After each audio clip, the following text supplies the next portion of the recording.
Bonjour à tous, on commence ce tour de la presse sportive en Italie avec le début de la 12e journée de Serie A. Hier soir, la Lazio a encore perdu des points dans la course à l'Europe. Les Romains n'ont pu faire mieux qu'un match nul sur la pelouse de Benevento, un partout. Ciro Immobile a encore marqué pour les Laziale, mais cela ne suffit pas à les faire remonter au classement. Ils sont 8e. Ce match était aussi marqué par l'opposition sur les bancs entre les deux frères Inzaghi, Pippo côté Benevento et Simone à la Lazio. Pour le Corriere dello Sport, ils n'ont pas pu se départager. On en reste donc sur des accolades et une égalité entre les deux hommes pour le quotidien.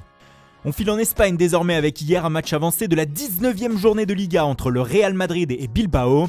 Et résultat, une 4e victoire consécutive pour les merengues, 3-1. Ce fut dur, mais le Real possède dans ses rangs un leader, un joueur unique comme les Crias, Karim Benzema. Le Français a encore frappé 2 fois hier pour offrir le succès à son équipe et faire revenir Madrid à hauteur de la Real Sociedad et de l'Atlético de Madrid en tête de la Liga. KB9 est totalement encensé ce matin par la presse ibérique. Pour Marca, Benzema était à la baguette. Après la rencontre, Zinedine Zidane en conférence de presse l'a désigné comme meilleur attaquant de l'histoire du football français. Rien que ça. En revanche, pour Bilbao, quelques regrets dans cette défaite. Des regrets d'avoir été trop puni pour Mundo Deportivo édition basque. Dès la 13e minute, l'Athletic s'est en effet retrouvé à 10 contre 11. Direction l'Angleterre maintenant avec hier le début de la 13e journée de Premier League. 2 matchs avaient lieu et ils ont accouché chacun d'une surprise. La première est venue de Wolverhampton qui a battu Chelsea 2-1 sur un but de Neto à la 95e minute. Pour The Times, nous avons assisté à l'agonie de la dernière seconde des Blues. Les hommes de Frank Lampard restent 5e et pourraient voir les leaders creuser l'écart. Dans l'autre rencontre, Manchester City a été accroché à domicile par West Bromwich Albion, pourtant relégable, un partout. Un point qui ne suffit pas aux Citizens, comme au coach de West Brom, Slaven Bilic, qui selon le média devrait être limogé aujourd'hui. Malgré ce nul, les Baggies restent ancrés à la 19e place avec seulement 7 points.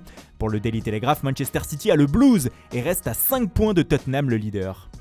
En parlant des Spurs, gros choc à venir ce soir en Premier League. Tottenham, leader donc, se déplace chez son dauphin Liverpool afin de tenter de conserver la tête du championnat.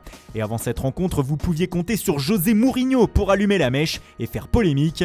Hier en conférence de presse, le Portugais a balancé une punchline digne d'un rappeur, comme l'illustre le Daily Star, afin de critiquer les Reds qui se plaignent de subir plus que les autres la crise des blessures qui touche pas mal de clubs anglais.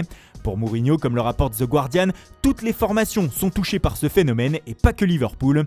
Pour lui, les champions d'Angleterre ne devraient pas se plaindre, seul Virgil van Dijk manque à l'appel. Le Portugais semble oublier les blessures de Joe Gomez, Joel Matip, James Milner, Thiago Alcantara ou encore Diogo Jota. Si on connaît Mourinho depuis de nombreuses années et sa spécialité à mettre la pression sur l'adversaire avant un choc, cela ne fait pas rire certains journaux. Le Daily Express écrit « José rajoute l'insulte à la blessure ». Désormais, c'est le terrain qui parlera ce soir. L'actualité des coachs, c'est aussi la valse sur les bancs lorsqu'un entraîneur est limogé. C'est ce qui est arrivé à Lucien Favre dimanche, démis de ses fonctions de technicien du Borussia Dortmund. Ce matin, Sport Bild revient sur les coulisses du départ du Suisse. Mais le média informe aussi que le nom de son successeur la saison prochaine serait déjà trouvé au BVB. Il s'agirait de Marco Rose, l'actuel coach du Borussia Mönchengladbach. Cependant, si Dortmund veut s'attacher ses services, le journal allemand écrit qu'il faudra débourser au minimum 5 millions d'euros pour convaincre Gladbach de le lâcher. En ces temps de crise, chaque centime peut compter. Et on termine cette revue de presse en France, où même si c'est Dimitri Payet qui fait la une de l'équipe ce matin, ce qui nous intéresse c'est l'actualité de Lille. Même si tout va bien sportivement pour le LOSC, ce n'est pas le calme plat en coulisses. Selon le journal, l'actuel président des Dogs, Gérard Lopez, pourrait être remplacé dans les prochaines heures. En effet, le fonds d'investissement et propriétaire du club, Elliott, pourrait changer de président et se tourner vers Olivier Létang, ancien patron du Stade Rennais. Sur le terrain, Lille joue ce soir à Dijon avant de recevoir le PSG dimanche. Le club parisien qui pourrait venir avec Neymar au stade Pierre-Mauroy. Oui, vous avez bien entendu, Neymar. On avait craint une grave blessure après sa sortie sur civière dimanche contre Lyon.